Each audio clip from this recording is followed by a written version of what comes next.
June 2026. An old man was dying. In a quiet hospice room, the machines beside his bed measured what little time he had left. Outside, detectives waited, not to arrest him, not to accuse him, but to ask one final question. It was a question investigators had been chasing for nearly 50 years. Who killed the children of Oakland County? The man had never been charged with those murders. He had never stood trial for them, yet detectives had returned to him again and again over the decades, convinced that somewhere behind years of silence, he knew something that mattered. This time, he finally spoke, not to the press, not in front of cameras, not in a courtroom, only to the detective standing beside his bed. A few hours later, he was dead. Authorities later confirmed only one detail. Before he died, the man had given investigators new information. What that information was has never been made public. Was it a confession, a name, a place, or just one last dead end in a case already filled with them? No one outside the investigation knows.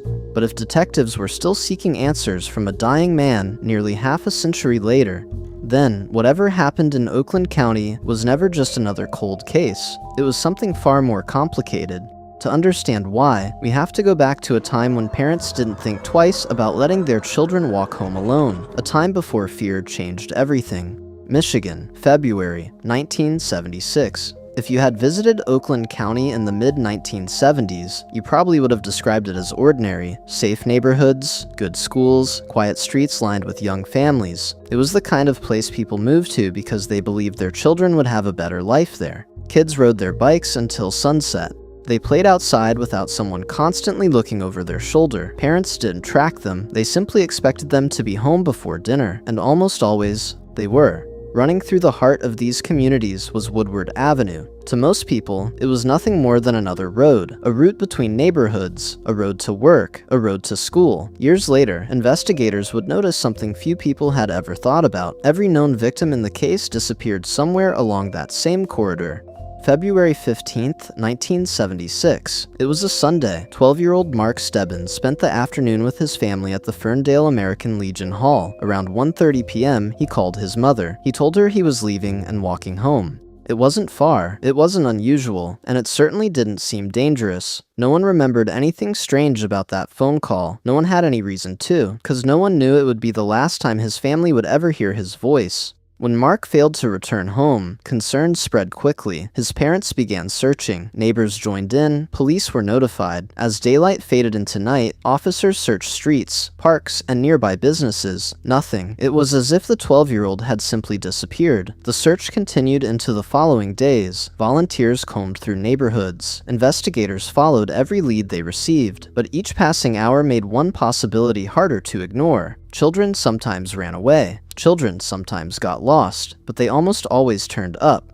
Mark didn't. Then, 4 days later, everything changed.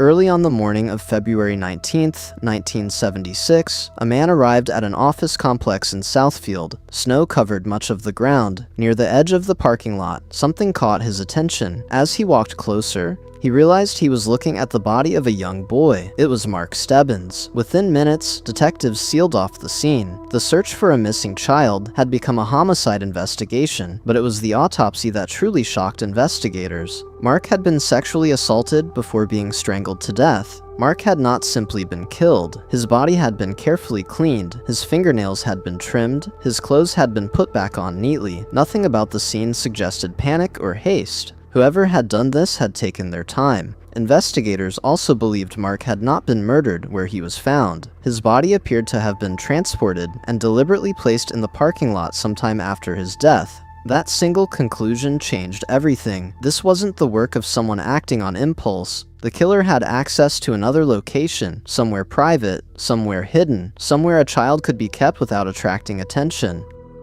But in February 1976, detectives still believed they were investigating one horrific crime. They had no reason to think another family was about to suffer the same nightmare. For the next 10 months, life slowly returned to normal. The headlines disappeared. Children went back to riding their bikes. December 22nd, 1976. Christmas was only 3 days away. Shopping centers were crowded. Schools had closed for the holidays. Families were wrapping presents. Across Oakland County, children were counting down the days until Christmas morning. 12-year-old Jill Robinson left her home in Royal Oak that afternoon. She was riding her yellow bicycle. Like countless children before her, she expected to be home before long. She never returned. The following day, her bicycle was found abandoned, leaning against a tree behind a business, but there was no sign of Jill. As search teams spread across Royal Oak, memories of Mark Stebbins came rushing back. Parents who had finally begun to feel safe again suddenly found themselves asking the same question. Could this be happening again? 4 days later, they had their answer. On December 26th, Jill Robinson's body was discovered in Troy, near Interstate 75, behind a state highway maintenance facility. She had been killed by a shotgun blast to the face. The similarities were now impossible to ignore. 2 children, both 12 years old, both abducted, both missing for several days, both found miles from where they had last been seen. But Jill's murder also introduced new questions. Why had the killer used a completely different method? Was it the same offender, or had investigators overlooked something far more complicated? For detectives, one thing was now beyond dispute. These were no longer isolated tragedies. Somewhere in Oakland County, someone was hunting children, and if that person wasn't stopped, there would almost certainly be another victim.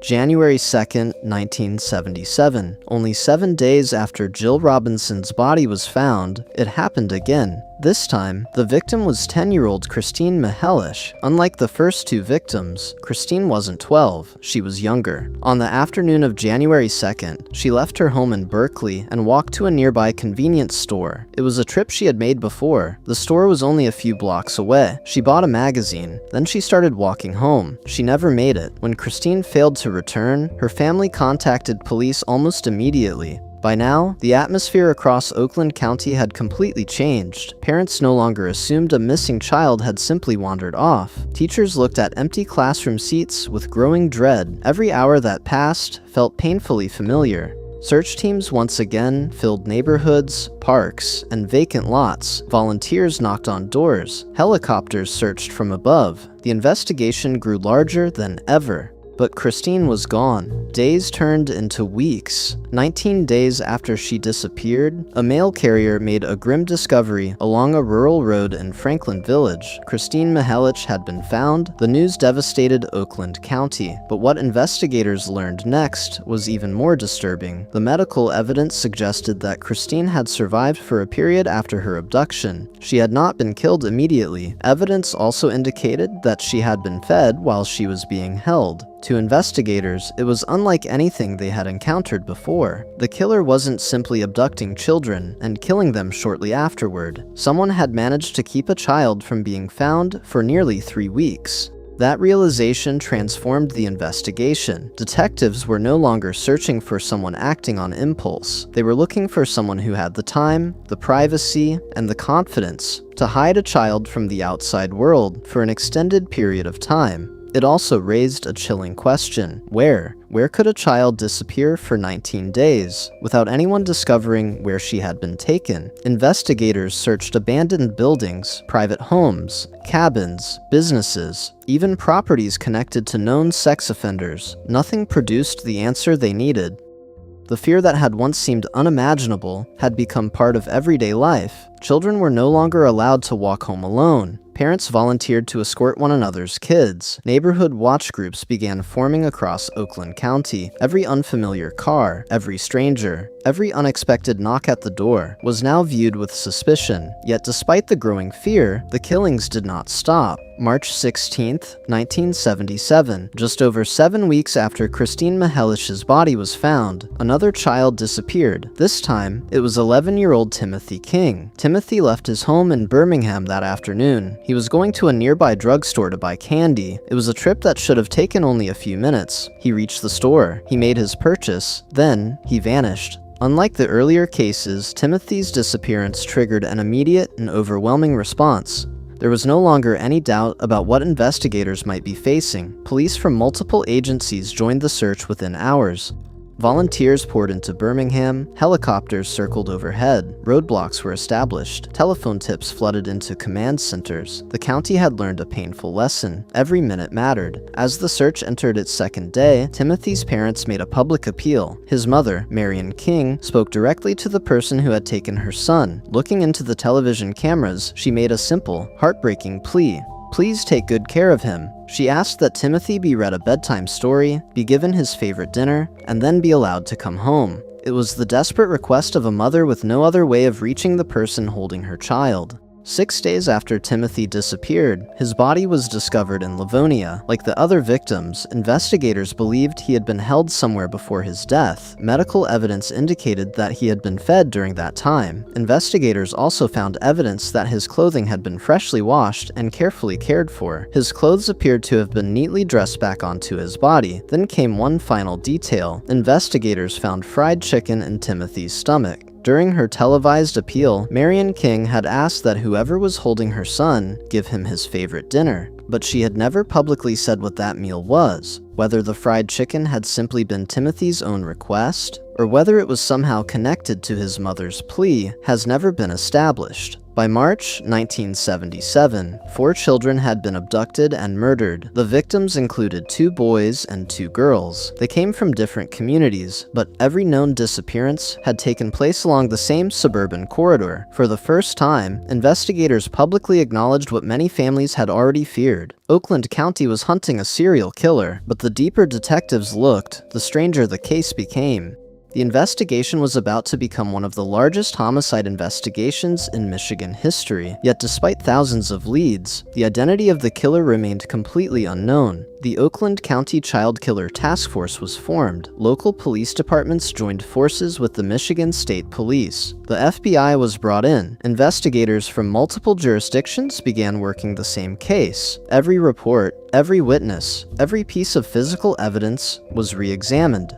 All 4 children had disappeared from communities connected by the Woodward Corridor. Each had vanished in broad daylight. None had been taken by force in front of witnesses. There was no evidence of a struggle, no screams, no signs of panic. To detectives, that suggested something deeply troubling. The children had almost certainly gone willingly, at least at first. Investigators began asking the same question again and again. How does a stranger persuade 4 different children from 4 different communities to get into a car without anyone noticing? One possibility was simple. The killer knew how to earn a child's trust. Over the months that followed, detectives examined hundreds. One of those names would continue resurfacing for years. Christopher Bush. Bush came from one of Oakland County's wealthiest families. His father was a prominent automotive executive. The family was well known throughout the community. From the outside, Christopher Bush appeared to have every advantage: money, status, connections. But investigators would eventually begin hearing allegations that painted a very different picture. Several young boys accused Bush of sexual abuse. Some of those allegations became part of criminal investigations. Others emerged through interviews conducted years later. He was familiar with the area, he had access to vehicles, and according to multiple allegations, he had demonstrated an ability to approach and manipulate young boys. Still, suspicion is not evidence. No witness placed Bush with any of the victims, no physical evidence directly linked him to the murders, and no prosecutor ever charged him in connection with the Oakland County Child Killer case. As investigators dug deeper, their attention expanded beyond individual suspects. One place kept resurfacing: North Fox Island. For most people, it was simply another private island, but during the mid-1970s, the island became the center of an entirely different criminal investigation. It was owned by Francis Sheldon, a wealthy businessman from the Detroit area. To the public, the island was promoted as a summer camp. Boys were invited to spend time outdoors. They learned to fish, to camp, to fly small airplanes. Parents believed they were sending their children on an unforgettable adventure. Investigators would later uncover a far darker reality. Authorities alleged that children had been sexually exploited on the island. Several former campers later came forward with allegations of abuse. Federal authorities eventually opened an investigation into the operation. Before criminal charges could be brought against him, Francis Sheldon left the United States. He remained overseas for the rest of his life. The crimes associated with North Fox Island are well documented. What has never been proven is that those crimes were connected to the Oakland County Child Killer investigation. Over the years, some of the same names appeared in both investigations. That overlap fueled decades of speculation, but speculation is not evidence. Despite years of investigation, no public evidence has ever established a direct connection between North Fox Island and the murders of the 4 children. Even so, investigators never completely ruled it out. Another name also continued to surface: Ted Lamborghini. Investigators examined his background because of his associations and later allegations involving child sexual abuse. Years later, Lamborghini was convicted in an unrelated child sexual abuse case. His history made detectives take another look, but once again, the evidence stopped short. No publicly known evidence has directly connected Lamborghini to the murders of Mark Stebbins, Jill Robinson, Kristine Mihelich, or Timothy King. Like many leads in the case, he remained a suspect in public discussion, but never a charged defendant. Unlike many earlier suspects, Arch Sloan remained relevant well into the 21st century. By the time investigators turned their attention to him, the Oakland County Child Killer investigation had already remained unsolved for decades. Unlike many of the names that had surfaced over the years, Sloan was no stranger to law enforcement. He was a convicted child sex offender. His criminal history stretched back years. Investigators also knew something else. Sloan had lived near one of the locations where a victim's body had been recovered. That alone proved nothing, but it was enough to place him on investigators' radar. As the years passed, detectives continued reviewing evidence collected during the original investigation. One item drew renewed attention: a 1966 Pontiac Bonneville, once owned by Sloan. Back in 1976, after Sloan came to investigators' attention following the discovery of Mark Stebbins' body, he agreed to let police search the vehicle. During that search, investigators collected trace evidence from the interior, including hairs, fibers, and animal fur. At the time, the samples were carefully preserved as evidence, even though the technology to fully analyze them did not yet exist. Decades later, advances in forensic science made it possible to examine those preserved samples in ways investigators never could in the 1970s. The hairs recovered from Sloan's Bonneville were submitted to the FBI laboratory for mitochondrial DNA testing. The results immediately drew investigators' attention. Investigators found that hairs recovered from the vehicle shared the same mitochondrial DNA profile as hairs associated with at least 2 of the victims. But there was an important limitation: the hairs did not belong to Arch Sloan himself. Unlike nuclear DNA, mitochondrial DNA cannot identify a single individual. Instead, it identifies a maternal lineage, meaning multiple people from the same maternal family can share the same DNA profile. The findings could not identify who had left the hairs inside Sloan's Bonneville, nor could they prove Sloan had committed the murders. Even so, they established the first known publicly discussed forensic link between Sloan's vehicle and evidence associated with the victims.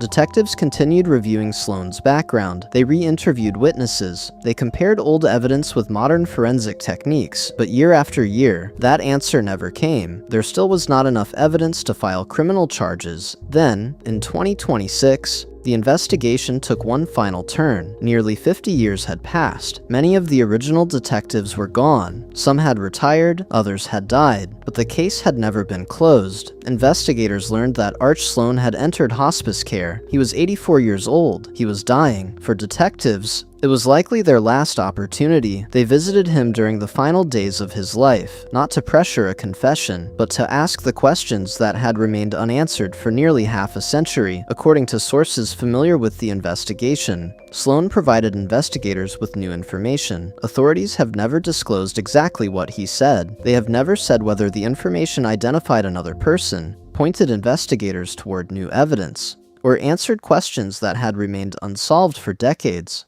One thing, however, is clear. Investigators believed the information was important enough to continue pursuing.